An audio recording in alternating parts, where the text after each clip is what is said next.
पाकिस्तान में होने वाले मुमकिना मुज़ाकरात के हवाले से एक बहुत बड़ी खबर, बल्कि अगर इसे मनफी खबर कहा जाए तो यह कहना गलत नहीं होगा।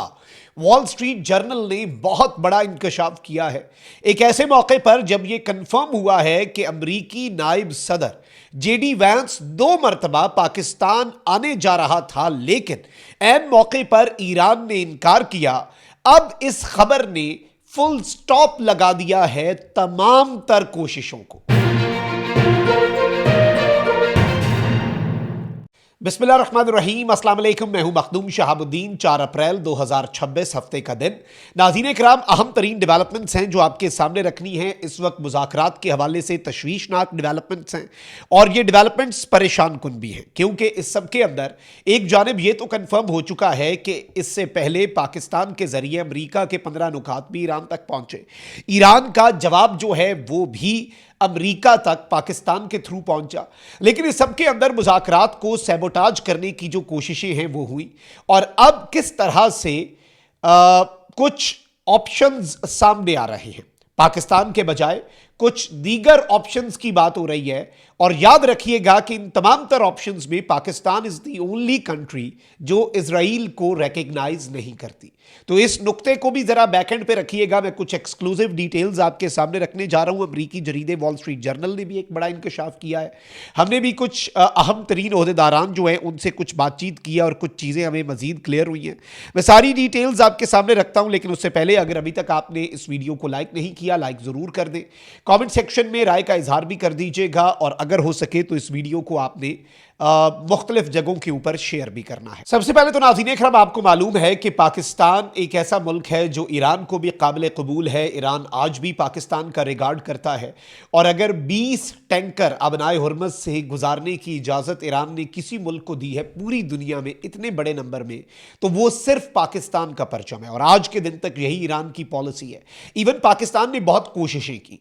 पाकिस्तान ने, हमारी इंटेलिजेंस एजेंसीज को जब पता चला, और ये रॉयटर्स तक खबर चली है, बैनुल अक़वामी जरीदों और न्यूज़ एजेंसीज ने रिपोर्ट किया है कि जब पाकिस्तान की इंटेलिजेंस एजेंसियों को पता चला कि ईरान के फॉरेन मिनिस्टर अब्बास इराक़ची और जो स्पीकर हैं उनकी असम्बली के, पार्लियामेंट के, गलबाफ, इन दोनों को इसराइल मारने जा रहा है, असैसिनेट करने जा रहा है और इनकी लोकेशन और इनकी मूवमेंट पे इसराइल की एजेंसियों की नज़र है, तो पाकिस्तान ने फौरी तौर पर अमरीका से रब्ता किया। पाकिस्तान ने अमरीका को कहा कि हमारा तो इसराइल के साथ कोई लेना देना नहीं, लेकिन आप इसराइल को ज़रा बाज रखें, ये वाली वारदात ना ही इसराइल डाले।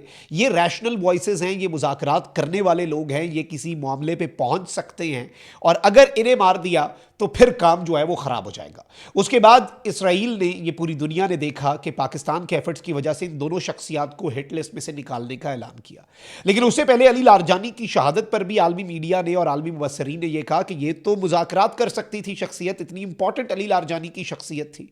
अच्छा, फिर अब जो रिसेंट कमाल खराजी है, साबिक ईरान के ये फॉर्मर मिनिस्टर रहे हैं, फिर इसके साथ ही साथ फॉरेन मिनिस्टर हैं ये फॉर्मर, और ये सुप्रीम लीडर के एडवाइज़र और ये मोतदिल सियासतदान है। ईरान में एक एक्सट्रीम लाइन लेने वाले और एक ज़रा दरमियान वाली लाइन लेने वाले सियासतदान, और इनके ऊपर जो स्ट्राइक की गई, ये उसमें इनिशियली ज़ख्मी हुए, इनकी अहलिया शहीद हुई, फिर ये भी शहीद हो गए।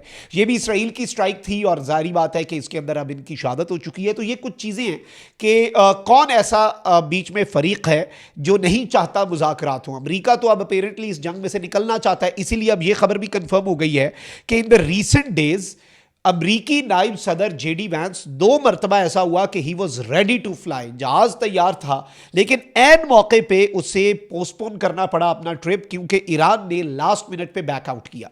यानी ईरान जो है उसने पहले हामी भरी, ठीक है हम इस्लामाबाद में मिल लेते हैं, लेकिन ईरान ने एंड टाइम पे बैकआउट किया। अब ईरान ये कहता है कि सीज फायर नहीं, आर्जी जंग बंदी नहीं, a complete end to the war. फिर ईरान ये कहता है कि अमरीका के जो मुतालिबात हैं, अमरीका के जो इस सब के अंदर हमारे सामने रिक्वायरमेंट्स हैं, वो अनरीजनेबल हैं, वो इलॉजिकल हैं, वो हमारे लिए इंप्लीमेंटेबल है ही नहीं, वो प्रैक्टिकली पॉसिबल नहीं है, वो एक सरेंडर डॉक्यूमेंट है। ईरान ने अपने भी कुछ नुकात रखे, लेकिन at the end of the day यही होता है, शुरू में जब मुज़ाकरात में दोनों साइड्स आती हैं तो किसी एक पॉइंट पे भी कन्वर्जेंस नहीं होती, वो डाइवर्ज कर रहे होते हैं, मुख्तलिफ पॉइंट्स होते हैं, लेकिन एंड पे यही होता है मफादतकारों का काम। फिर पाकिस्तान के अंदर 4 मुल्कों के वज़राए खारजा भी आए, पाकिस्तान के वज़ीर खारजा चीन भी गए, पाकिस्तान और चीन ने मिलकर, याद रखेगा इस रीजन में चीन सबसे सबसे इंपॉर्टेंट पावर है और ईरान की कुछ कामयाबियों के पीछे पसे पर्दा चीन का भी बहुत बड़ा हाथ है। ये जो अभी रिसेंट कामयाबियां हैं, जहाज गिराने वाली या फिर एग्जैक्ट अगले के एयर डिफेंस को डॉज करने वाली कामयाबियां, इनमें सिर्फ रशिया नहीं चाइना भी है। अब याद रखिएगा, पाकिस्तान और चाइना ने एक 5 नुकाती पीस प्लान भी दे दिया। अब उस पर अमल करना ईरान और अमेरिका का काम है, लेकिन हमने अपनी हुज्जत तमाम कर दी। अब यहां पर 2-3 चीजें, एक तो ये कि ईरान के एंड पे ट्रस्ट डेफिसिट है, एतमाद का फुकदान है। जून 2025 में मुज़ाकरात के दौरान हमला हुआ। अभी फरवरी में जो मुज़ाकरात ओमान में हो रहे थे, 28 फरवरी को अटैक करके सुप्रीम लीडर को शहीद कर दिया गया। मुज़ाकरात की आड़ में मस्बत चीज़ों पे ईरान मान रहा था, बहुत सी चीज़ों पे एटमी प्रोग्राम के हवाले से। तो ईरान के एंड पे ट्रस्ट डेफिसिट है। पाकिस्तान अमेरिका की कोई गारंटी लेने वाला तो फरीक वैसे ही कोई नहीं है। पाकिस्तान अमेरिका की कोई गारंटियां तो ईरान को दे नहीं सकता। हमने तो बस एक मस्बत और पॉजिटिव कोशिश करनी है कि चले जी, हमारे थ्रू अगर कोई बेहतरी आ जाए। पाकिस्तान की एक अचीवमेंट तो ऑलरेडी ये है कि सऊदी अरब और ईरान के दरमियान कोई कॉन्फ्लिक्ट नहीं हुआ। अरब्स और ईरान के दरमियान हमने जंग रुकवाने में एक कलीदी किरदार अदा किया है और ईरान आज भी सऊदिया के हवाले से हाथ हौला रखे हुए है। जो उसकी पॉलिसी बहरीन कुवैत के हवाले से, वो सऊदिया के हवाले से नहीं है और उसमें पाकिस्तान का एक बड़ा रोल है, क्योंकि ईरान पाकिस्तान का बहुत रिगार्ड करता है। और अब जाहिर बात है कि मुज़ाकरात जो हैं उनमें कुछ ऐसी डिमांड्स हैं जो ईरान के लिए काबिल कबूल नहीं है। अब बताया ये जा रहा है वॉल स्ट्रीट जर्नल के मुताबिक कि पाकिस्तान के जो एफर्ट्स थे कि एक यूएस और ईरान का सीज फायर करवाया जाए, वो इस वक्त रुक चुके हैं। ईरान जो है, it is refusing talks in Islamabad and rejecting US demands. ये वॉल स्ट्रीट जर्नल ने लिखा है कि अमेरिका की डिमांड्स को ईरान रिजेक्ट करता है और इसलिए ईरान कहता है कि हम इस्लामाबाद में बैठ के बात करना तुक नहीं बनती, अमेरिका की डिमांड्स हमें नाकाबिल कबूल हैं। अब तुर्की और इजिप्ट जो हैं वो मैदान में आए हैं और वो कह रहे हैं कि भाई हम कोई एक फ्रेश आइडियाज़ लाते हैं सामने और कोई निगोसिएशन करने के लिए कोई नई चीज़ जो है वो हम बीच में प्रपोज करते हैं। याद रखिएगा, सऊदीया के साथ तो एक तनाज़ा है, लेकिन 3 मुल्क जो हैं ये पहले भी कोशिश कर रहे हैं और आज भी पाकिस्तान इनके साथ ही कोशिश कर रहा है। इसमें टर्की, पाकिस्तान और इजिप्ट, ये 3 मुल्क अब ये कोशिश कर रहे हैं कि कोई फ्रेश आइडियाज़ लाए जाएं ताकि निगोसिएशंस को, मुज़ाकरात को रिवाइव किया जा सके और उसमें से जो जान निकल चुकी है उसे ज़रा कोई जिंदा करने की कोशिश की जाए मुज़ाकराती अमल को। और इसमें इवन ये कहा जा रहा है कि नए प्रोसेस में अगर इस्तंबुल में या दोहा में मुज़ाकरात हो जाएं तो वो भी इंपॉर्टेंट है। याद रखिएगा कि इन मुज़ाकरात में फिर इजराइल जो है वो बैठ सकेगा। As far as Pakistan is concerned, Pakistan recognise नहीं करता। तुर्की के इख्तलाफात बहुत होंगे इजराइल के साथ, लेकिन तुर्की रिकग्नाइज करता, यानी तुर्की के सिफारतकार इस्तंबुल में आकर बैठ सकते हैं। तो मुझे एक ये चीज़ भी बैक एंड पे मेरे जहन में चल रही है कि शायद एक पॉसिबल और वेन्यू, और पाकिस्तान में भी मुज़ाकरात होते तो 3 मुल्कों के एफर्ट से होते, तुर्की, इजिप्ट और पाकिस्तान। और अब ये आ रहा है कि शायद दोहा या इस्तंबुल को एक वेन्यू, और ये अभी ईरान के आगे बात नहीं रखी गई वॉल स्ट्रीट जर्नल के मुताबिक। वॉल स्ट्रीट जर्नल ये कह रहा है कि भाई डेड एंड पे पहुंच चुके हैं, मुज़ाकरात खत्म हो चुके हैं, वेन्यू इतना बड़ा ईरान के लिए मसला नहीं है। अमेरिका की डिमांड्स ईरान के लिए एक बहुत बड़ा मसला है, बहुत बड़ा इशू है। मतलब उसमें इतनी चीजें हैं कि ईरान ये भी नहीं कह सकता इन 15 में से 2 पे हम मानते हैं।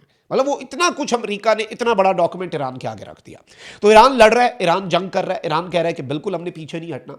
ईरान के लिए venue is not a problem. अब ये जो तीनों फरीकैन हैं, पाकिस्तान, तुर्की और इजिप्ट, वॉल स्ट्रीट जर्नल के मुताबिक दे आर नाउ थिंकिंग के कुछ फ्रेश आइडियाज लाते हैं, कोई नई स्कीम बनाते हैं ताकि मुज़ाकरात के हवाले से कोई नया फ्रेमवर्क बनाते हैं, कोई नई चीज़ एक और कोशिश कर देखते हैं। अलबत्ता पिछली पाकिस्तान, तुर्की और मिस्र की कोशिशें रुक चुकी हैं, डेड एंड पे हैं, ख़त्म आप अमलन उन्हें समझें। और अब नए कुछ एफर्ट्स जो हैं वो अगर किए जाते हैं तो वो एक अलग चीज़ होगी और उसमें पॉसिबल वेन्यू दोबारा से इस्लामाबाद पॉसिबिलिटी फिर भी है। और ऑब्वियसली ईरान अभी भी पाकिस्तान का जितना रिगार्ड करता है, आपको पता है अपना हुर्मुज़ वाला मामला, सब जिलाली परचम सेफ्टी और सिक्योरिटी की अलामत है। पाकिस्तान की एक बड़ी यूनिक पोजीशन है। हम अमेरिका को भी काबिल कबूल हैं, हम ईरान को भी काबिल कबूल हैं, हम चीन को भी काबिल कबूल हैं और हम अरब्स को भी काबिल कबूल हैं। लेकिन जाहिर बात है इसराइल के साथ हमारा कोई डिप्लोमेटिक तल्लुक नहीं है, उनके लिए हम काबिल कबूल नहीं होंगे क्योंकि हम उन्हें रिकग्नाइज ही नहीं करते। तो ये एक बीच में इशू हो सकता है क्योंकि ये जंग अमेरिका और ईरान की है ही नहीं, ये जंग ईरान बामुकाबला अमेरिका और इजराइल है। ये चीज़ भी आप ज़हन में रखिएगा। अपना बहुत ख्याल रखिए। अल्लाह निगहबान। पाकिस्तान जिंदाबाद।